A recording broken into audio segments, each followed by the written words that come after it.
नमस्कार, स्वागत है आप सभी का। मैं हूं आपके साथ ज्योति यादव। तो देखिए, यूपी के सीएम योगी आदित्यनाथ के सलाहकार रिटायर्ड आईएएस अवनीश अवस्थी का कार्यकाल 1 वर्ष के लिए बढ़ा दिया गया है। विशेष सचिव विजय कुमार ने आदेश पत्र जारी करके ये जानकारी साझा की है। बताते चले कि अब अवनीश अवस्थी का कार्यकाल 28 फरवरी 2026 तक हो गया है।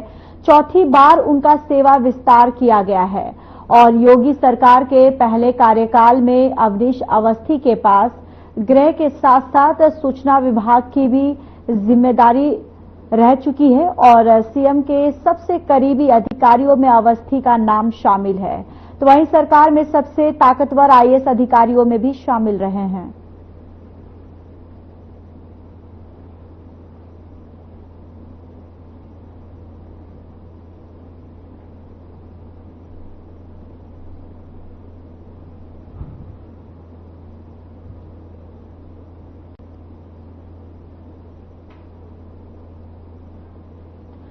भारत मंडपम में एनएक्सटी कॉन्क्लेव 2025 में प्रधानमंत्री नरेंद्र मोदी ने कहा कि भारत कई वैश्विक शिखर सम्मेलनों का नेतृत्व कर रहा है और हाल ही में मुझे फ्रांस में एआई शिखर सम्मेलन में भाग लेने का अवसर मिला। दुनिया को एआई फ्यूचर की तरफ से ले जाने वाली इस समिट का भारत को होस्ट था और अब इसको होस्ट करने का जिम्मा भारत के पास है। और साथ ही उन्होंने कहा कि भारत ने G20 शिखर सम्मेलन की सफलतापूर्वक मेजबानी की थी। भारत ने दुनिया को एक नया आर्थिक मार्ग दिया। भारत ने वैश्विक दक्षिण को भी एक बुलंद आवाज दी है। न्यूज एक्स वर्ल्ड इसकी शुभ शुरुआत और इसके लिए मैं आप सबको बहुत बहुत बधाई देता हूं, बहुत बहुत शुभकामनाएं देता हूं। आपके नेटवर्क के हिंदी और इंग्लिश सहित तमाम रीजनल चैनल्स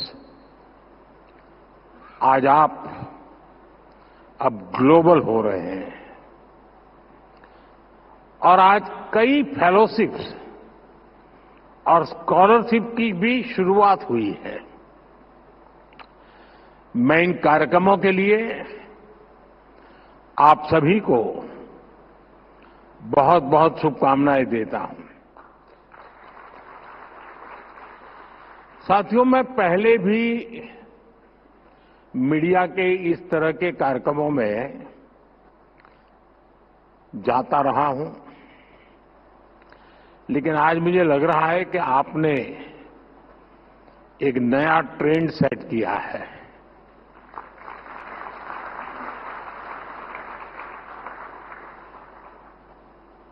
और मैं इसके लिए भी आपको बहुत बहुत बधाई देता हूं।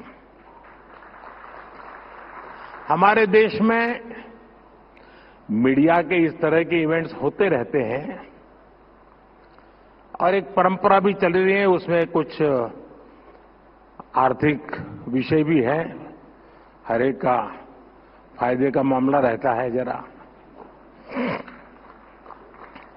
लेकिन आपके नेटवर्क ने इसे एक नया डायमेंशन दिया है। आपने लीक से हटकर एक नए मॉडल पर काम किया है। मुझे याद है, अगर मैं पहले की समिट और आपकी समिट के संबंध में जो कल से सुन रहा हूं, पहले जो समिट अलग अलग मीडिया हाउस ने की है वो नेता सेंट्रिक रही है। मुझे खुशी है ये नीति सेंट्रिक है। यहां नीतियों की चर्चा हो रही है। ज्यादातर इवेंट जो हुए हैं वे बीते हुए कल के आधार पर वर्तमान की नुक्तेचीनी वाले रहे हैं। मैं देख रहा हूं कि आपका ये समिट आने वाली कल को समर्पित है। मैं देखता था कि पहले जितने भी ऐसे कार्यक्रमों को मैंने दूर से देखा या खुद हुआ गया, वहां विवाद का महत्व ज्यादा था, यहां संवाद का महत्व ज्यादा है। और मुझे पक्का विश्वास है। और दूसरा, जितने भी मैं इवेंट्स में गया हूं, एक छोटे से कमरे में होते हैं और अपने अपने लोग होते हैं। यहां इतने विशाल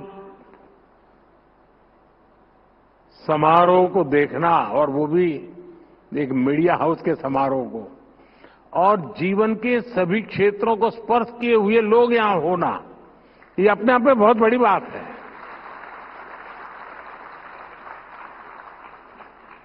हो सकता है यहां से और मीडिया वालों को कोई मसाला नहीं मिलेगा, लेकिन देश को भरपूर प्रेरणा मिलेगी, क्योंकि यहां हुए हर व्यक्ति के विचार देश को प्रेरणा देने वाले विचार होंगे। उम्मीद है कि इस ट्रेंड को, इस टेम्पलेट को आने वाले दिनों में दूसरे मीडिया हाउस भी अपने तरीके से और इनोवेटिव बना करके कम से कम उस छोटे कमरे से बाहर निकले। साथियों, 21वीं सदी के भारत पर आज पूरी दुनिया की नजर है। दुनिया भर के लोग भारत आना चाहते हैं, भारत को जानना चाहते हैं। आज भारत दुनिया का वो देश है जहां पॉजिटिव न्यूज लगातार क्रिएट हो रही है। न्यूज मैन्युफैक्चर नहीं करना पड़ रहा है। जहां हर रोज नए रिकॉर्ड बन रहे हैं, कुछ न कुछ नया हो रहा है। अभी 26 फरवरी को ही प्रयागराज में एकता का महाकुंभ संपन्न हुआ है। पूरी दुनिया हैरान है कि कैसे एक अस्थायी शहर में एक टेम्पररी व्यवस्था, नदी के तट पे करोड़ों लोगों का आना, सैकड़ों किलोमीटर की यात्रा करके आना और पवित्र स्नान करके भाव से भर जाना। आज दुनिया भारत की ऑर्गेनाइजिंग और इनोवेटिंग स्किल्स देख रही है। हम सेमीकंडक्टर से लेकर एयरक्राफ्ट कैरियर्स तक यहीं पर मैन्युफैक्चर कर रहे हैं। दुनिया भारत की इसी सफलता को विस्तार से जानना चाहती है। मैं समझता हूं कि न्यूज एक्स वर्ल्ड अपने आप में एक बहुत बड़ा अवसर है। साथियों, कुछ महीने पहले ही भारत ने दुनिया के सबसे बड़े चुनाव कराए हैं। 60 साल बाद ऐसा हुआ जब भारत में कोई सरकार लगातार तीसरी बार वापस लौटी। इस जन विश्वास का आधार पिछले 11 साल में भारत की अनेकों उपलब्धियां हैं। मुझे विश्वास है कि आपका नया चैनल भारत की रियल स्टोरीज दुनिया तक पहुंचाएगा। बिना कोई रंग दिए आपका ग्लोबल चैनल भारत की वैसी ही तस्वीर दिखाएगा जैसा वो है।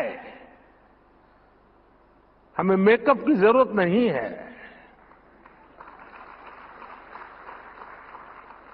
साथियों, कई साल पहले मैंने vocal for local and local for global का विजन देश के सामने रखा था। आज हम इस विजन को सच्चाई में बदलते हुए देख रहे हैं। आज हमारे यहां आयुष प्रोडक्ट्स और योग लोकल से ग्लोबल हो गए हैं। दुनिया में कहीं पर भी जाइए, कोई न कोई तो योग को जानने वाला मिलेगा ही। मेरे मित्र टोनी यहां बैठे हैं, वो तो रोज के योगा प्रैक्टिशनर है। आज भारत के सुपरफूड हमारा मखाना लोकल से ग्लोबल हो रहा है। भारत के मिलेट्स, श्री अन्न भी लोकल से ग्लोबल हो रहे हैं। और मुझे पता चला है, कल मेरे दोस्त टोनी एबट दिल्ली हाट में भारतीय मिलेट्स का फर्स्ट हैंड एक्सपीरियंस लिया है उन्होंने, और उनको मिलेट्स की डिशेज बहुत पसंद आई, और ये सुनकर मुझे ज्यादा अच्छा लगा।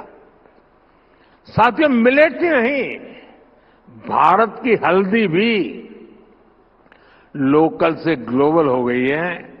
भारत दुनिया की 60% से ज्यादा हल्दी की सप्लाई कर रहा है।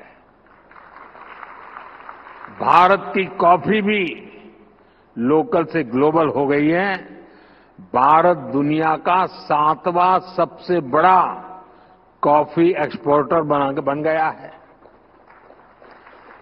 आज भारत के मोबाइल, इलेक्ट्रॉनिक प्रोडक्ट्स, भारत में बनी दवाइयां अपनी ग्लोबल पहचान बना रही हैं। और इन सबके साथ ही एक और बात हुई है। भारत कई सारे ग्लोबल इनिशिएटिव्स को लीड कर रहा है। हाल ही में मुझे फ्रांस में एआई एक्शन समिट में जाने का मौका मिला। दुनिया को एआई फ्यूचर की तरफ ले जाने वाली इस समिट का भारत को होस्ट था। अब इसको होस्ट करने का जिम्मा भारत के पास है। भारत ने अपनी प्रेसिडेंसी में इतनी शानदार G20 समिट कराई।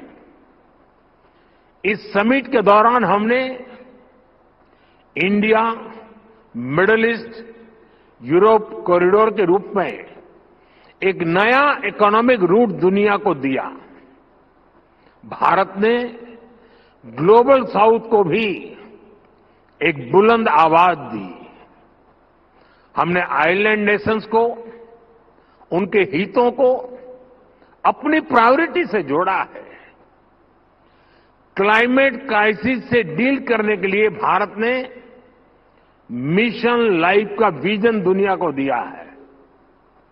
इसी तरह international solar alliance, कोalition for disaster religion infrastructure, ऐसे अनेक इनिशिएटिव्स हैं जिनको भारत ग्लोबली लीड कर रहा है।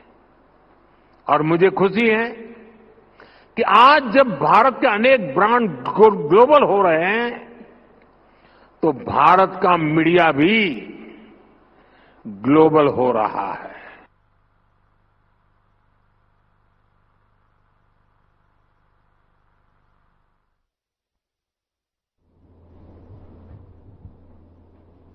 एक मार्च को रूसी अंतरिक्ष यात्री 3 आईएसएस और अभियानों के प्रतिभागी ओलेग और ऑटोमेव ने आईटीवी नेटवर्क द्वारा आयोजित एनएक्सटी कॉन्क्लेव के मौके पर भारत के प्रधानमंत्री नरेंद्र मोदी के साथ बैठक की है। और आपको बताते चले कि ओलेग और ऑटोमेव ने भारतीय नेता को आईएसएस पर सवार दोनों देशों के झंडे, साथ ही उत्कृष्ट रूसी सैद्धांतिक और अंतरिक्ष वैज्ञानिक कॉन्स्टेंट और आपको बताते चले कि पुस्तक जो है ऑन द मूनर भेंट की है, जिसके बदले में पीएम मोदी ने अंतरिक्ष अन्वेषण में अंतर्राष्ट्रीय सहयोग के स्तर पर अत्याधुनिक प्रशंसा की और विशेष रूप से अंतरिक्ष परियोजनाओं के रूप पर रूस और भारत के बीच द्विपक्षीय सहयोग का उल्लेख किया, जिसमें राष्ट्रीय मानव अंतरिक्ष मिशन और गगनयान ने हमारे देश का योगदान भी शामिल रहा।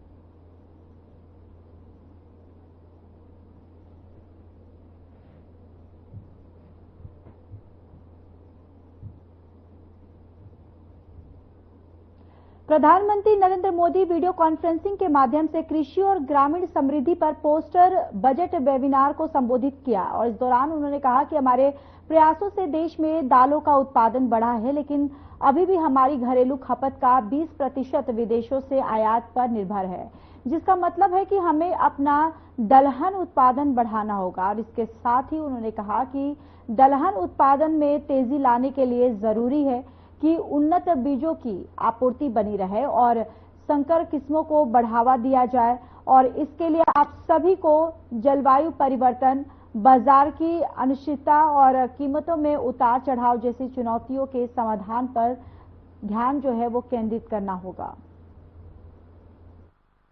बजट के बाद बजट से जुड़े वेबिनार में आप सबकी उपस्थिति बहुत अहम है।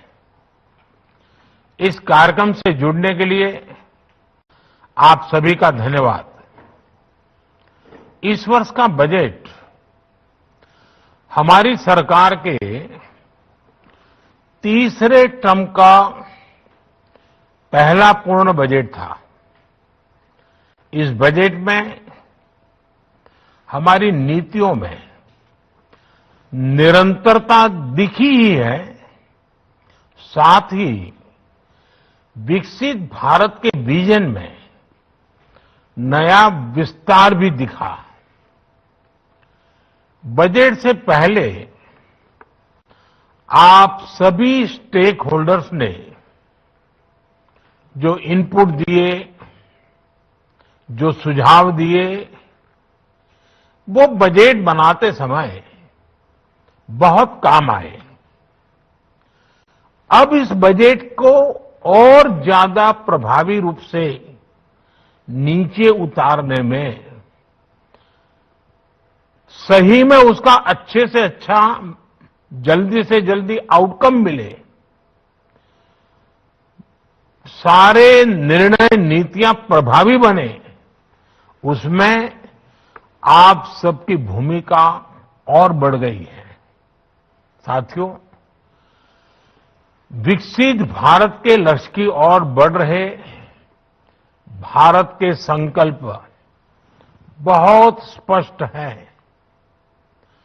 हम सभी मिलकर एक ऐसे भारत के निर्माण में जुटे हैं जहां किसान समृद्ध हो, किसान सशक्त हो।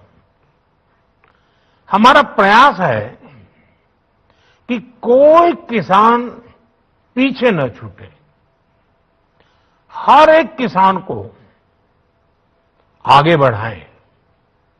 हमने कृषि को विकास का पहला इंजन मानते हुए अपने अन्नदाताओं को गौरवपूर्ण स्थान दिया है।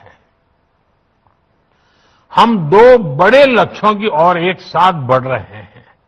पहला, कृषि सेक्टर का विकास और दूसरा, हमारे गांवों की समृद्धि। साथियों, पीएम किसान सम्मान निधि योजना 6 साल पहले लागू की गई थी। इस योजना के तहत अब तक लगभग 3.25 लाख करोड़ रुपए किसानों को मिल चुके हैं। इतनी राशि करीब करीब 11 करोड़ किसानों के खाते में सीधे पहुंचाई गई है। 6,000 रुपये सालाना की इस आर्थिक मदद से ग्रामीण अर्थव्यवस्था सशक्त हो रही है। हमने एक किसान केंद्रित डिजिटल इंफ्रास्ट्रक्चर तैयार किया है ताकि देश भर के किसानों तक इस योजना का लाभ पहुंच सके। यानी इसमें किसी बिचौलिए के घुसने या लीकेज की गुंजाइश ही न रहे। नो कट की कंपनी। ये इस बात का उदाहरण है कि अगर आप जैसे एक्सपर्ट और विजनरी लोग, अगर उनका सहयोग होता है तो योजना जल्द से जल्द सफल होती है और ज्यादा अच्छा परिणाम देती है। आपके योगदान से किसी भी योजना को पूरी मजबूती और पारदर्शिता के साथ धरातल पर उतारा जा सकता है। मैं इसके लिए आप सबके सहयोग की और हमेशा सक्रिय सहयोग देने के लिए आपकी सराहना करना चाहूंगा। अब हम इस साल के बजट की घोषणाओं को जमीन पर उतारने के लिए मिलकर के तेजी से काम करें, ये आवश्यक है। इसमें भी आपका सहयोग पहले की भांति तो मिलेगा ही, लेकिन और ज्यादा मिले, और व्यापक मिले, हर सेक्टर में मिले। साथियों, आप जानते हैं आज भारत का कृषि उत्पादन रिकॉर्ड स्तर पर है। 10-11 साल पहले जो कृषि उत्पादन 265 मिलियन टन के करीब था, वो अब बढ़कर 330 मिलियन टन से ज्यादा हो गया है। इसी तरह बागवानी में जुड़ा उत्पादन बढ़कर 350 मिलियन टन से ज्यादा हो गया है। ये हमारी सरकार के बीज से बाजार तक की अप्रोच का परिणाम है। कृषि सुधार, किसानों का सशक्तिकरण और मजबूत वैल्यू चेन ने इसे संभव बनाया है। अब हमें देश के एग्रीकल्चर पोटेंशियल का पूरा इस्तेमाल करके और भी बड़े टारगेट तय पाने तक पहुंचना है। इसी दिशा में हमने बजट में पीएम धन धान्य कृषि योजना का ऐलान किया है। ये मेरे लिए अत्यंत महत्वपूर्ण योजना है। इसके तहत देश के 100 सबसे कम कृषि उत्पादकता वाले जिले, लो प्रोडक्टिविटी वाले जिलों के विकास पर फोकस किया जाएगा। आप सबने विकास के कई पैरामीटर पर एस्पिरेशनल डिस्ट्रिक्ट कार्यक्रम से मिले नतीजों को देखा है। इन जिलों को कोलैबोरेशन, गवर्नेंस और हेल्दी कंपटीशन का और कन्वर्जेंस का बहुत फायदा मिल रहा है। मैं चाहूंगा कि आप सभी ऐसे जिलों से मिले परिणामों का अध्ययन करें और उसकी लर्निंग से सीखते हुए पीएम धनधान्य कृषि योजना को इन 100 जिलों में बहुत तेज गति से आगे बढ़ाएं। इससे इन 100 जिलों में किसानों की आय बढ़ाने में मदद मिलेगी। साथियों, पिछले कुछ वर्षों में हमारे प्रयासों से देश में दाल का उत्पादन बढ़ा है और इसके लिए मैं किसानों का अभिनंदन भी करता हूं। लेकिन अभी भी हमारी घरेलू खपत का 20% विदेशों पर निर्भर है, आयात पर निर्भर है। यानी हमें बुलेटिन में मेरे साथ इतना ही, पर अब वक्त हो चला है डॉक्टर राकेश गुप्ता के साथ हमारे खास कार्यक्रम प्लस माइनस का।